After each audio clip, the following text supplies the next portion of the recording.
Wow! আসসালামু আলাইকুম রাহমাতুল্লাহ। এত মজার রেসিপি আপনারা কি করতে চান? এক্ষুনি আপনারা দেখে নিন। রেসিপির জন্য নিয়েছি চাপিলা আর চান্দা মাছ, সাথে নিয়েছি কাঁঠালের বিচি আর পেঁয়াজ আর কাঁচামরিচ, সাথে নিয়েছি একটু আলু, তারপরে হলুদ, তারপর লবণীয়টা মাখিয়ে নিয়েছি। মাখানোর পর কি সুন্দর লাগছে।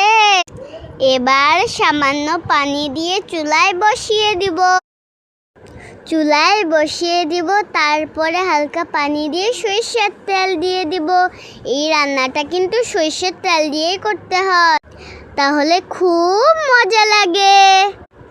আমি একটি আলু খেয়ে দেখেছিলাম, খুবই মজা হয়েছে। আমার মাছ খেতে খুবই ভালো লাগে। আমার যদি গলায় কাঁটা বিঁধে যায় তাই একটু খেতে পারিনি। এই মাছ আমি খেতে পারি না, আমার গলায় কাঁটা বিঁধে। আম্মু খুব পছন্দ করে এই মাছ। পানি শুকিয়ে আসলে একটু টমেটো সস দিয়ে একটু মিক্স করে নিব, তারপরে 5 মিনিট রেখে দেব। আমাদের রান্না পুরো হয়ে গিয়েছে। দেখুন কি সুন্দর।